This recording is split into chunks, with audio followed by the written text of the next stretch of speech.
Salut à tous. J'espère que vous allez bien. Moi, je vais bien.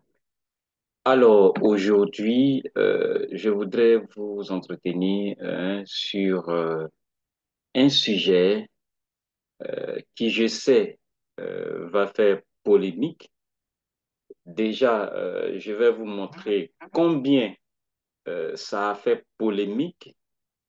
Et puis, à la fin, je vous dirai, bon, ce que moi, je pense comment moi j'aurais réagi face à cette situation.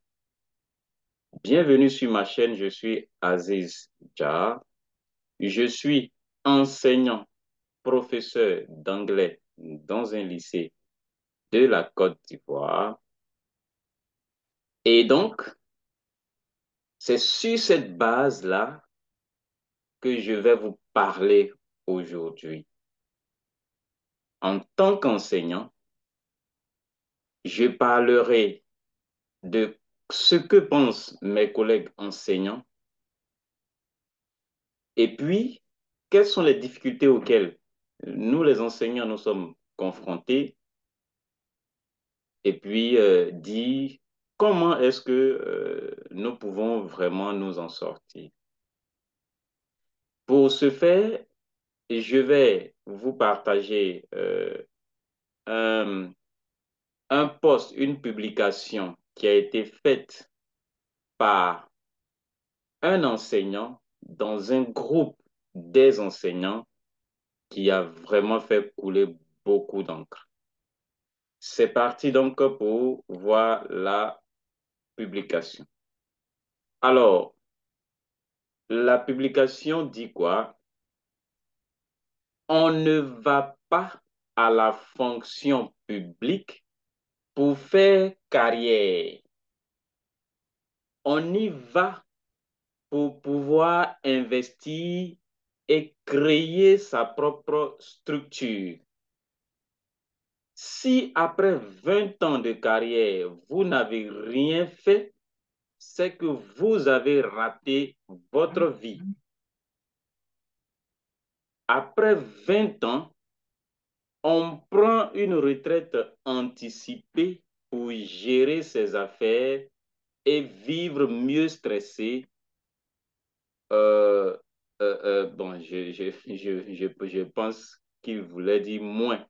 Vivre moins stressé et aussi, mais aussi cela permet aux jeunes d'avoir de la place. Voici donc la publication qui va susciter beaucoup de réactions que vous allez découvrir avec moi. Déjà, la première réaction qui tombe dit quoi? Quand vous dormez dans des cabanes hantées et que vous vous réveillez subitement, il est bon et bienséant de prier avant de pondre des choses de ce genre. Sincèrement, revoyez-vous.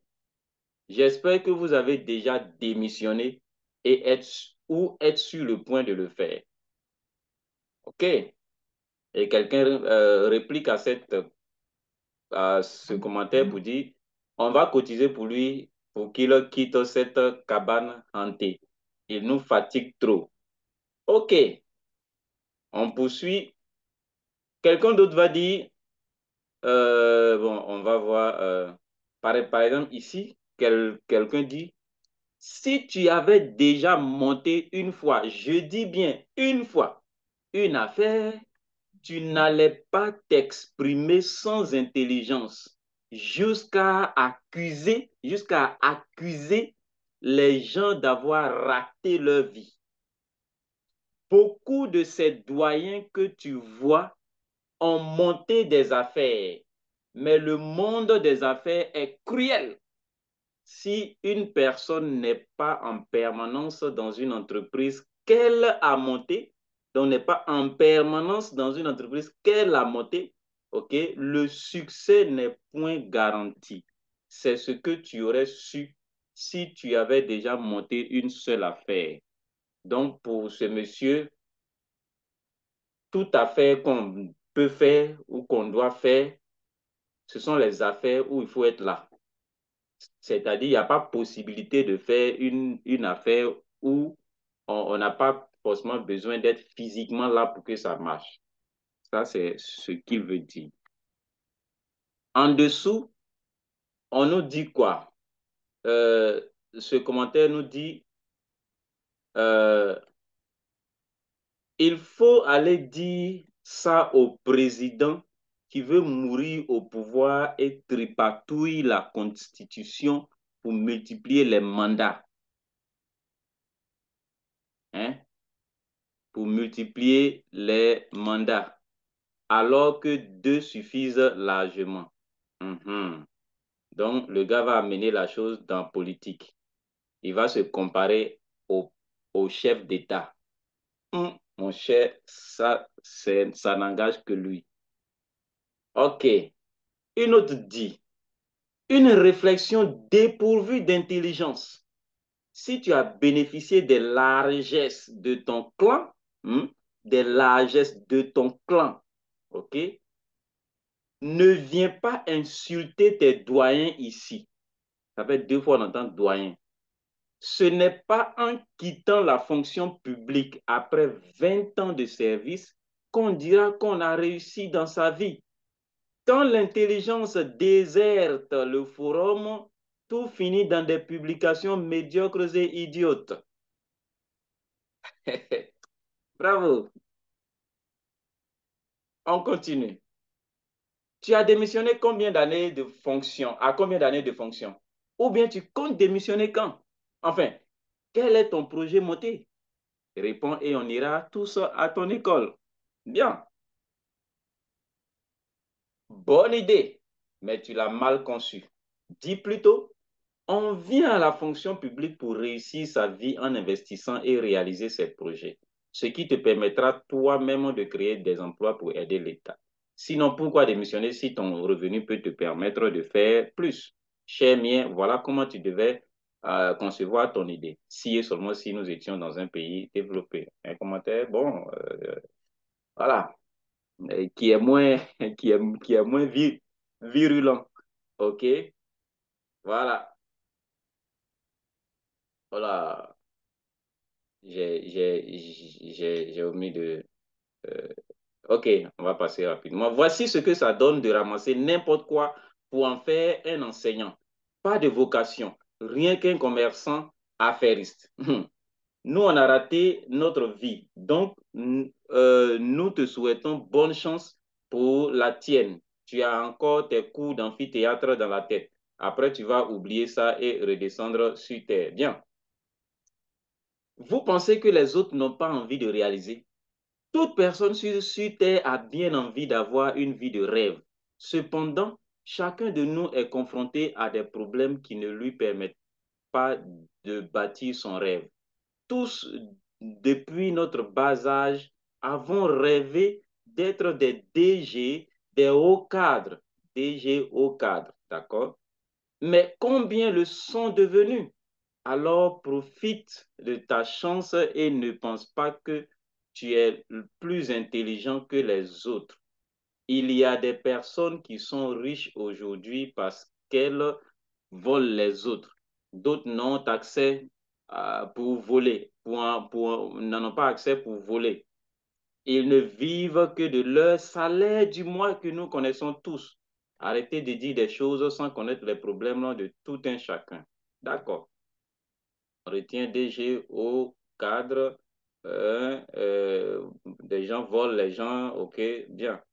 Continue. Quand vous dormez dans des cabanes, bon, ok, euh, euh, on a déjà vu ça. Bon, quelqu'un revient encore sur les histoires des présidents et les présidents qui veulent mourir au pouvoir, là. On dit quoi d'eux? D'accord. Ce que tu as manqué de dire, qu'est-ce que tu as déjà monté comme structure? Maintenant, si tu n'as pas encore atteint les 20 ans, dis-nous ce que tu as déjà réalisé. Bien. Tout le monde ne peut pas être investisseur, homme d'affaires ou opérateur économique. On pense que c'est un jeu ou de l'amusement. C'est une activité, un emploi qui demande des aptitudes et qui a ses réalités. Alors, cessons de rêver. D'accord, ok. Qui est celui-là? Dans un pays qui a connu le raccrochage, dans un pays où le salaire des fonctionnaires des décennies durant était extrêmement bas, dans un pays qui sort d'une guerre, où des fonctionnaires ont perdu tout ce qu'ils ont bâti durant des années, tu oses venir parler de retraite anticipée pour céder la place aux jeunes? Pour cette fois, je suis d'accord avec toi, mais on a cette pensée lorsque le salaire que tu perçois peut te permettre de faire des épargnes afin d'entreprendre. Chers frères, votre poste ne concerne pas les fonctionnaires ivoiriens, car ce qu'ils perçoivent est inférieur aux dépenses avec ce pays qui est devenu cher et invivable. Normalement, après 20 ans de carrière, on devrait avoir nos propres entreprises. Ouf, ce n'était que quelques commentaires qui étaient à 99,99% qui allaient tous dans le même sens. Alors, chers abonnés, chers enseignants, chers collègues, je vous comprends. Je comprends que notre situation est chaotique. Et souvent, les gens trouvent que peut-être nous, on est mieux nantis, nous enseignants, parce que nous, les gens le disent, hein, que nous avons le plus gros salaire de tous les fonctionnaires de Côte d'Ivoire, en tout cas à un certain niveau. D'accord. Mais la chose que nous, dont on se plaint, c'est que nous, on n'a que notre salaire. Parce que qu'est-ce que nous demandons? Hein? Qu'est-ce que nos syndicats demandent chaque jour? On demande la revalorisation de l'indice salarial, le relèvement du salaire, qu'on nous octroie au moins une prime trimestrielle, par exemple, OK? Et tout cela nous permettrait de mieux vivre. Ça, c'est bien. Mais ce que moi je dis, et peut-être que personne ne peut, en tout cas dans ma corporation, vous ne serez pas d'accord avec moi, c'est que même si on nous donne, si on relève l'indice, on a, si on relève l'indice, il est clair que le salaire va prendre un coup d'accélération, va s'augmenter. Si on nous donne une prime, s'il vous plaît, ça ne va pas résoudre notre problème.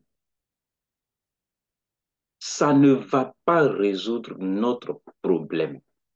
En fait, notre problème, ce n'est pas le fait d'avoir un petit salaire. Parce que tenez-vous bien, ceux qui disent que, bon, on a un bon salaire, c'est pas faux, hein? C'est pas faux. Quand on regarde, par exemple, nos charges, on peut dire que vraiment, c'est pas quelque chose, ça vaut rien. Mais est-ce que toutes ces charges, on s'est assis vraiment pour utiliser des connaissances d'éducation financière pour vraiment gérer les choses de sorte à pouvoir nous en sortir? Les gens ont dit, on n'a que notre salaire. Et notre salaire, là, déjà, ne peut pas couvrir nos charges.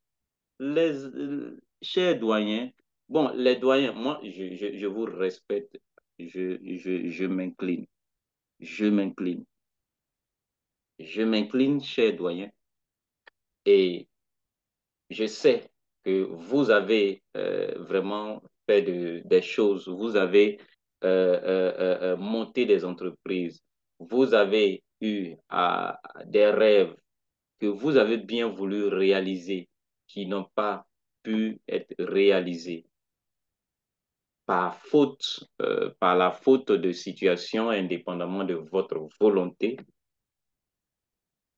Mais ce que je veux dire, c'est que aujourd'hui, nous sommes dans un monde je dirais même capitaliste. C'est pourquoi il est important de pouvoir avoir une très bonne éducation financière. En fait, quand moi j'ai lu le poste de ce monsieur, quand j'ai lu son poste, l'idée, moi, en fait, ça m'a révolté. Pas révolté contre lui, mais ça m'a révolté contre ma propre situation. Ça m'a révolté contre la situation des enseignants que nous sommes. Je vais vous citer quelques actions ou inactions vis-à-vis de nous qui ne nous honorent pas. Vous voyez, c'est avec nous que des discussions pour euh, signer un accord, par exemple, peut prendre des années. C'est avec nous, là où je suis en train de parler, il y a une situation qui prévaut. L'année scolaire 2021-2022 s'est écoulée. Nous avons fait les examens à grand tirage.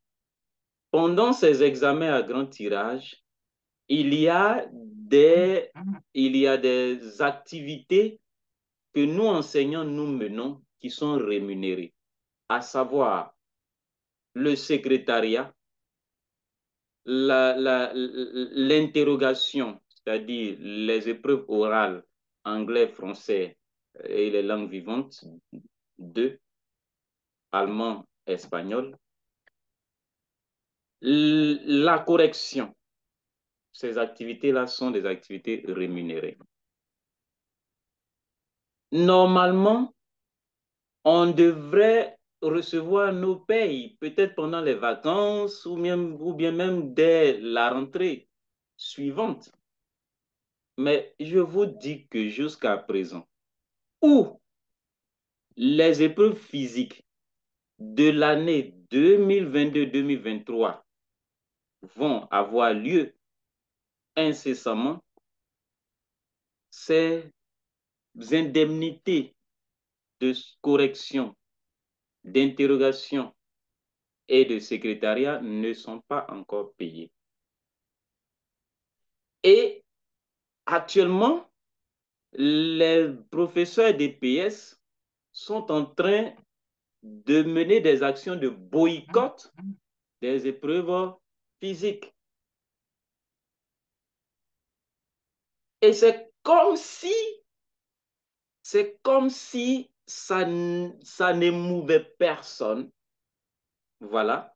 Le ministère de tutelle, il y a aucune action qui est menée en faveur du paiement de ces indemnités-là. Le Trésor public met en place des moyens de paiement de ces indemnités, chose que nous n'avons pas encore vue. On nous a fait créer des comptes e-money pour qu'on puisse recevoir nos payes, mais nous n'avons encore rien vu comme franc dans ces comptes-là. Voyez-vous que moi j'appelle cela de la foutaise. De la foutaise. Et tenez-vous bien, quand même nous nous déplaçons, par exemple, moi je suis à Ouangolo-Dougou et pour les corrections, je dois me rendre à Ferkessé-Dougou, qui est à une quarantaine de kilomètres de moi. Et j'y vais à mes propres frais. J'y vais à mes propres frais. Je paye mon transport à moi. Si je prends ma moto, je dois mettre le carburant moi-même. Si je vais, par exemple, avec un collègue qui a peut-être une voiture, je dois participer à payer le carburant et nous participons. Et quand à la fin des corrections, même on fait le bilan, quand on réduit les frais de transport, on se rend compte qu'on n'a rien. Souvent, on n'a même pas 10 000 francs. Et c'est cet argent-là qu'on peine à nous payer, les amis. Moi, quand je regarde ça, je dis, ben, l'enseignement, je l'aime. J'aime partager ma connaissance. Et d'ailleurs, c'est pour la raison pour laquelle je tiens cette chaîne YouTube. Parce que sur ma chaîne YouTube, non seulement je partage des opportunités d'affaires, mais ce sont mes connaissances que je suis en train de partager. Donc, j'aime bien mon métier d'enseignant, mais je trouve qu'on se fout royalement de nous. Et ça, tout le monde est d'accord, tous les enseignants sont d'accord. Donc, quand je lis un post, une publication qui me dit que si à 20 ans de carrière, je n'ai encore rien réalisé, c'est que j'ai raté ma vie, en fait, ça me choque. Et quand je fais quand je jette un regard en arrière et quand j'examine même ma corporation, mon métier, je trouve que ben, si, si je n'y prends garde, je vais effectivement rater ma vie. Parce que ce qu'on ne veut pas accepter, nous, enseignants, c'est que, eh, bien vrai que nous, dans notre esprit, on veut avoir l'argent, hein, mais on refuse qu'on nous dise que on doit avoir l'argent. Oui, c'est-à-dire on ne veut pas accepter l'idée qu'on doit avoir l'argent, mais on veut avoir l'argent. Comment? En faisant des grèves, en cherchant à ce qu'on révalorise notre salaire, qu'on nous donne des primes, les collègues, les doyens, ça ne va rien changer. Ça ne va rien changer, absolument rien changer. Dites-moi, la prime, je ne sais pas, la prime spéciale ado du président de la République qui nous a été donnée en janvier, ça a servi à quoi? Ça a servi à quoi réellement? Ça a servi à quoi de concret qui puisse vraiment nous aider à peut-être fructifier cela? Rien. C'est rentré encore dans, dans nos assiettes. C'est rentré dans nos assiettes. Donc, en fait, ce n'est pas que quelqu'un nous dise que si on a fait tel nombre d'années, on n'a rien fait, on a raté notre vie, qui est quelque chose. C'est-à-dire, on ne doit pas être choqué ou on ne doit pas être révolté contre la personne qui a dit cela, mais on doit être révolté contre notre situation et nous dire que oui, la situation est chaotique. Notre corporation ne nous permet pas vraiment de nous en sortir. Et vous l'avez tous dit. Vous dites que nous sommes dans un pays où, voilà, on parle de raccrochage, on parle de ceci, cela, le salaire ne peut rien faire. Quand c'est comme ça, qu'est-ce qu'on fait? Est-ce qu'on continue de s'asseoir pour toujours se plaindre? Est-ce qu'on continue de s'asseoir pour courir derrière quelqu'un qui ne voudra jamais changer notre situation? Parce que retenez-le bien, l'État ne voudra jamais que l'enseignant devienne riche. D'ailleurs, on nous dit qu'on ne vient pas à l'enseignement pour devenir riche. Mais alors, qui d'entre nous, enseignants, ne voudrait pas devenir riche? Pourquoi on se plaint de nos collègues policiers, de nos collègues douaniers et autres? Pourquoi? On se plaint, eux, ils ont des primes, ils sont ceci, ils ont des privilèges, ils ont des voitures. Nous-mêmes, là, on est parti à l'école jusqu'à... c'est nous, on a eu les gros diplômes et puis on n'a rien. Quand on prend les magistrats, on a le même master, on a le même temps, mais eux, ils ont plus d'avantages. Ils ont un salaire plus élevé. Leurs femmes sont payées. Ceci, cela. Les amis, c'est comme ça, c'est. Et depuis combien de temps il y a les luttes? C'est vrai, il y a eu des petites améliorations, mais je vous dis que cela, tout ça là, ça ne peut pas changer notre vie. Ça ne peut pas. Notre salaire, quel que soit, même si on nous donne 500 000 francs par mois, 600 000 francs par mois, ça ne pourra pas changer notre vie.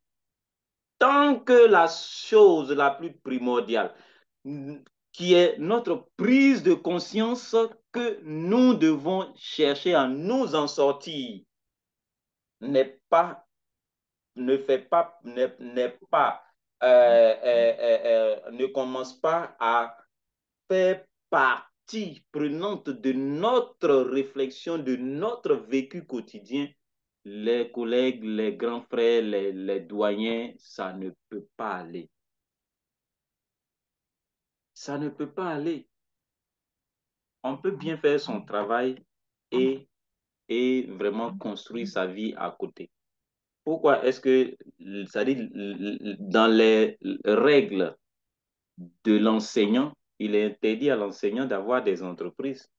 Un enseignant ne peut pas aller faire un registre euh, euh, de commerce. Il ne peut pas établir un registre de commerce. Pourquoi? Parce qu'on ne veut pas que l'enseignant ait des affaires. Pourquoi? Tout ça, c'est pour nous maintenir dans la médiocrité. Et nous, on est là, on poursuit quelque chose, on poursuit du vent. On poursuit du vent. C'est vrai, nous sommes partis à l'école. On a étudié histoire géo, philo, mathématiques, français, anglais. En tout cas, on est des intellectuels. Ça, c'est bien. Mais je vous dis, nous sommes dans un nouveau monde où, si on y prend garde, tout, ce, tout notre bagage intellectuel, là, ça ne vaut plus rien. Et ça, cette phrase que je viens de dire va choquer mes collègues. Nos mathématiques, nos philosophies, nos tant, dans ce nouveau monde-là, dans ce nouveau monde, si on ne réadapte pas nos connaissances, ce qu'on a aujourd'hui comme connaissance ne vaut plus rien. Ça ne peut pas changer notre vie. Et on va continuer à courir derrière un gouvernement qui n'a pas souci que nous ayons nous-mêmes nos propres voitures.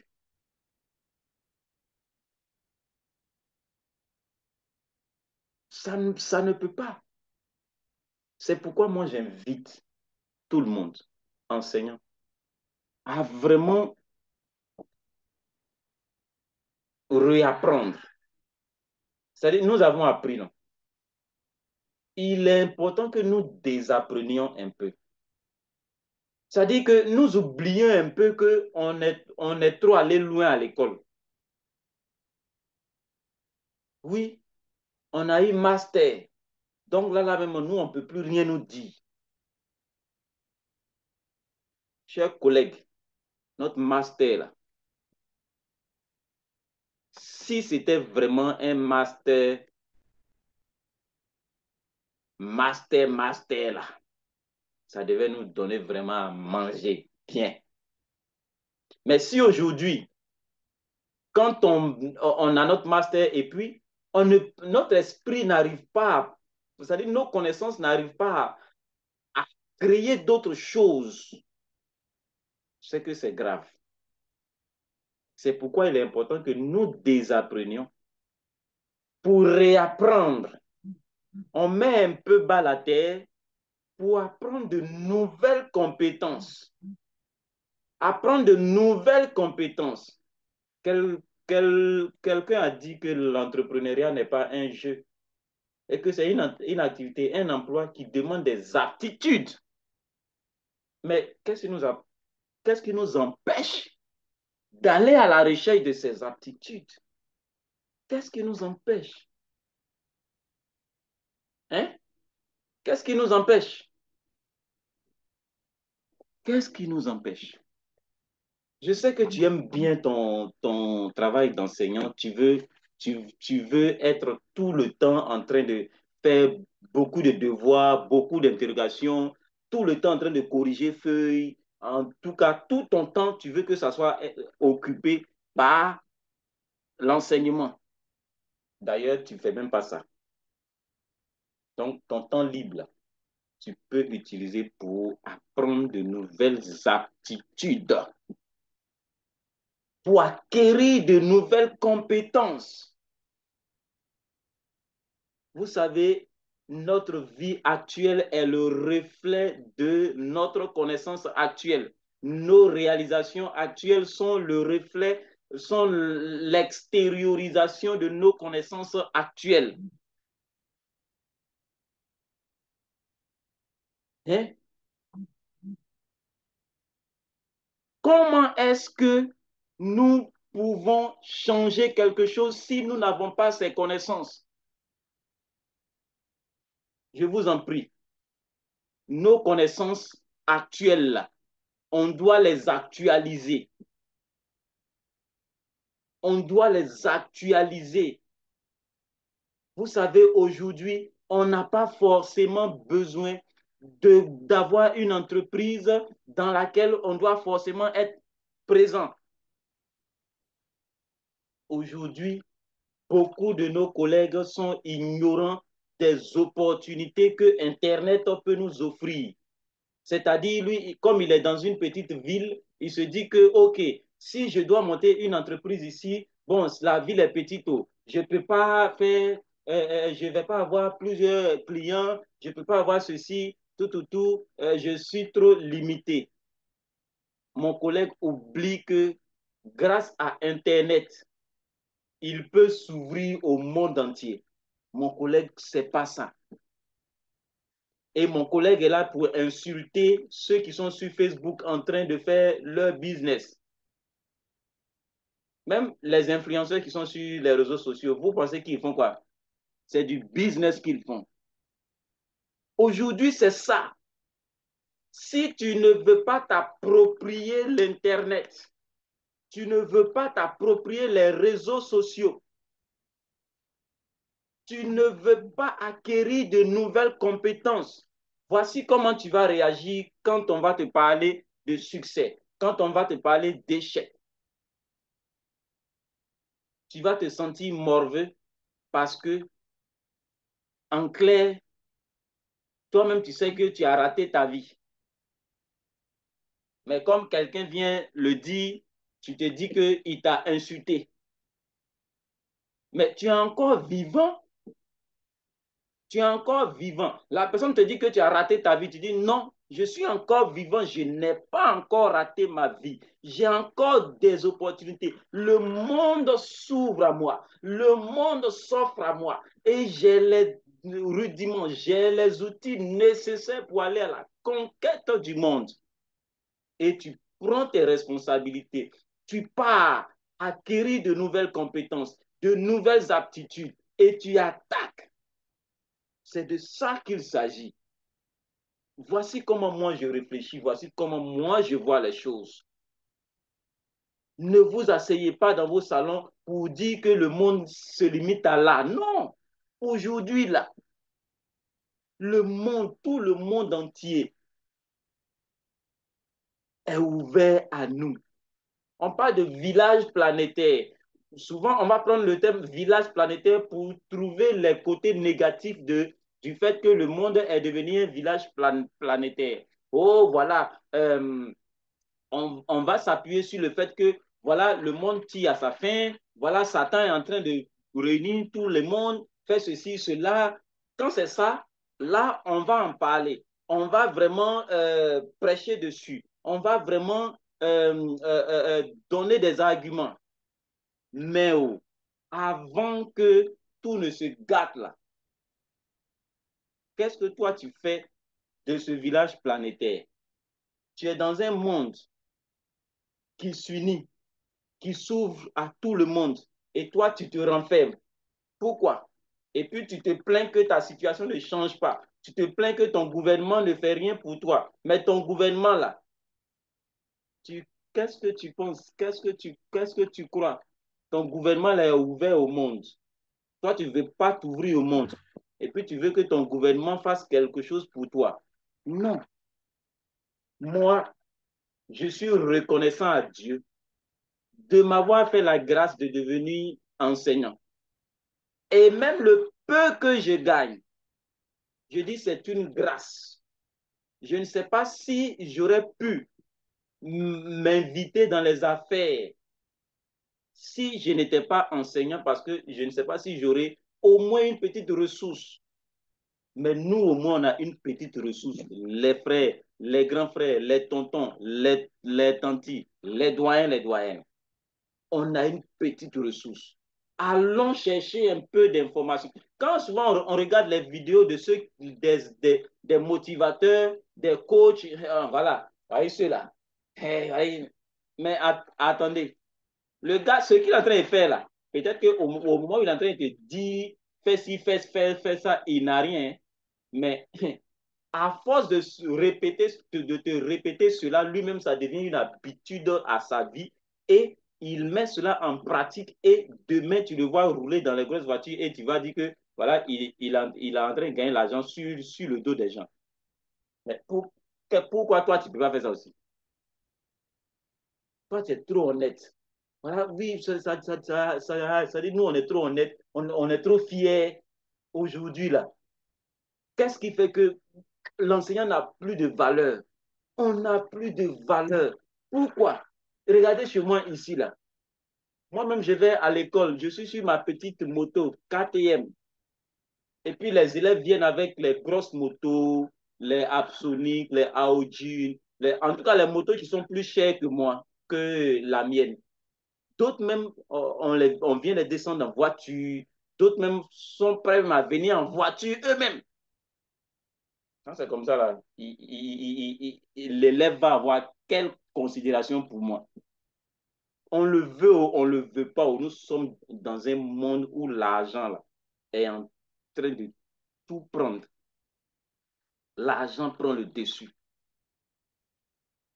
Et si nous aussi, on ne se cherche pas, on ne se cherche pas, quelque chose pour laquelle on dit que non, c'est une vocation, c'est un sacerdoce. C'est dans nos bouches que c'est nous, on pense encore comme ça. Sinon, ceux même qui nous ont mis là, ils ne pensent plus comme ça. Eux, ils disent ça pour nous maintenir dans la médiocrité. Je pense que j'ai trop parlé.